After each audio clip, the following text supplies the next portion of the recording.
Good morning everyone and welcome back to my channel. Today I am doing a video on how I found my faith again, how I found my spiritual faith again. And I do have to start by saying that I'm very thankful for everything I've woken up today too. Today is my 120 days sober. I'm super excited, 4 months today that I am in sobriety. I'm thankful for my son, my mom, my family, the roof over my head, the food on my table, and the beautiful skies. Today's a very nice and beautiful sunny day here in Tampa, Florida. And with that, I will start. Back in 2009, I lost my faith. Why did I lose my faith? I lost my faith in God for the simple reason that I was mad at Him for the way that my grandmother passed away. My grandmother to me was everything. She raised me while my parents were working. Her and my grandfather raised me pretty much. And she was a very special kind of person. Every time that something was wrong, or that somebody was sick, or any of that, something that somebody needed, everybody would call my grandmother to ask for her to pray for them. My grandmother would pray for them. She was known to pray really hard, and good things would happen.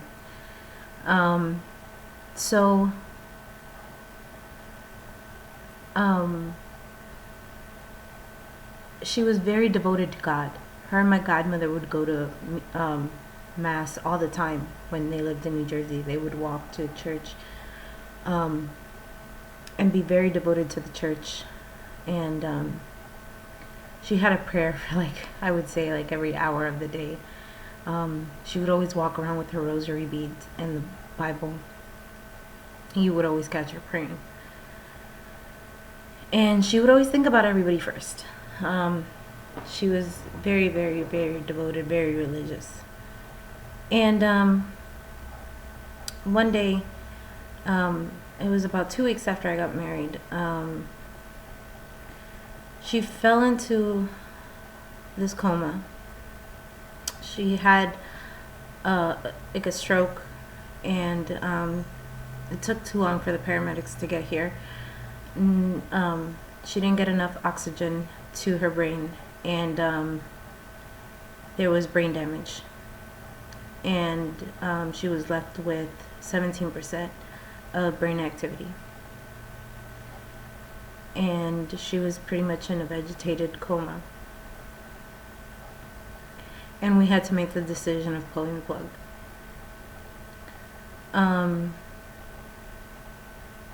I would sit by her bed every day and I would beg her to open up her green eyes.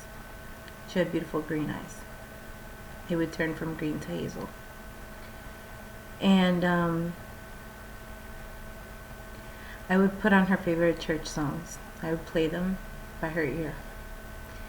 And her old beat up rosary bead, which she loved so much. She had so many rosaries, but she loved that one so much. And every time it broke, she would fix it. And she would fix it with anything that she found, from paper clips to those wired bread things to close the bread papers, the loaf of bread rings. She would even fix it with that. And I still hold that rosary bead. It's in my purse. Every time I switch purses, I bring the rosary bead with me. And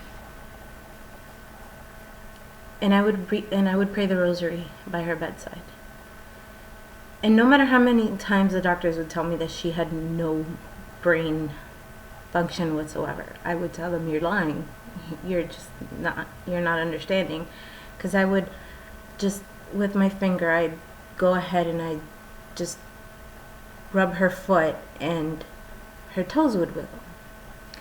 And my godmother, which is one of her sisters, came down and spoke into her ear. And my grandmother cried.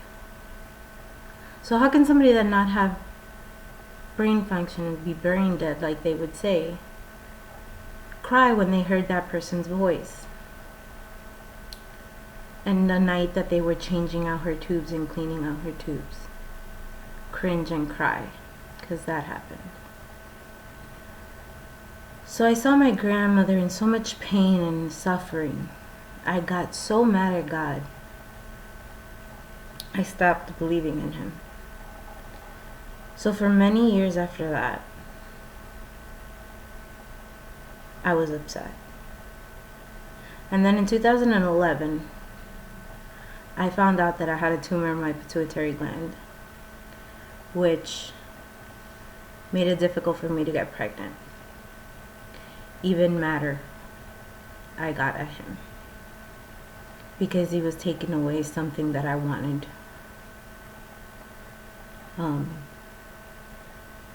More than anything in the world. I wanted to be a mom. I wanted to carry my own child. I wanted that really bad. So I just stopped believing in Him. I didn't have anything left.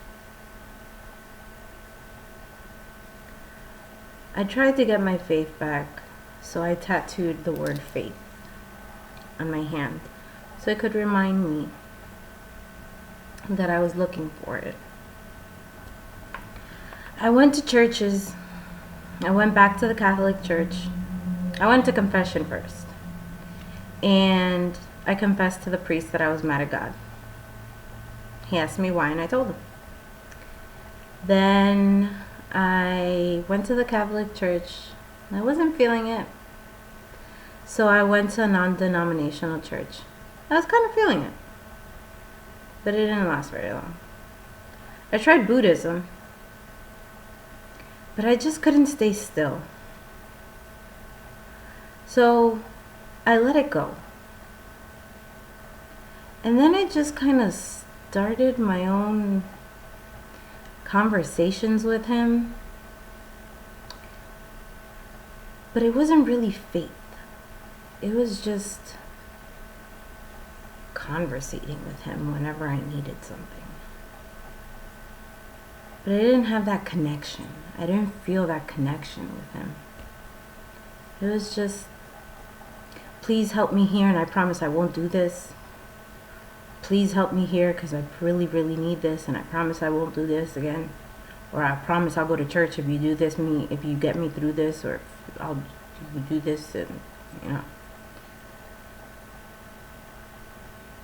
And then I put myself in the hospital in June of this year because I had major depression and I needed to detox myself because I saw myself going through a downward spiral with alcoholism. And I go into AA thinking that AA was just about alcoholism only and just nothing other than alcoholism. Turns out AA is a spiritual program. Go figure. And I found my connection with God. And boy, am I happy I did.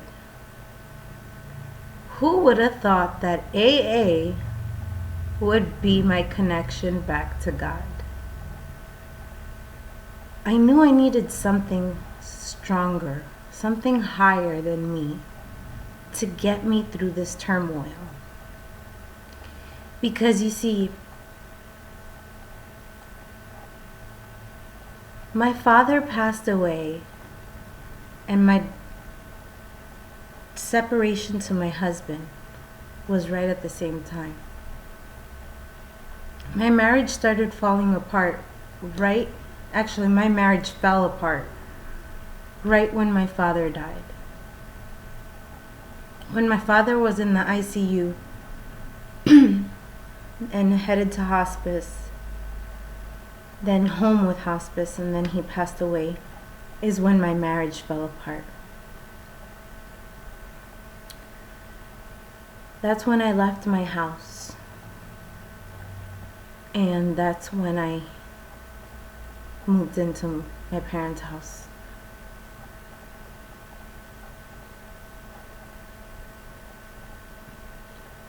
My dad died.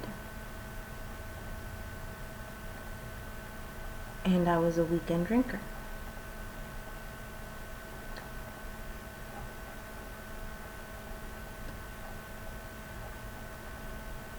I would drink when I didn't have my son. That would be Mondays and Tuesdays. Fridays.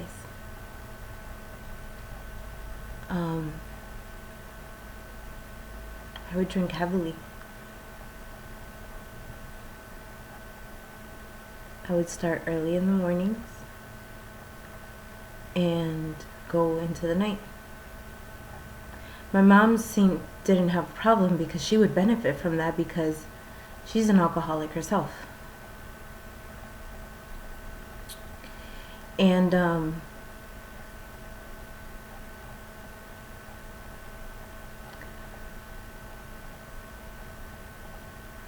you see, I didn't want to turn out like her. She's in denial. So late at night in my room, before the day I walked into detox, that I put myself in there in the hospital,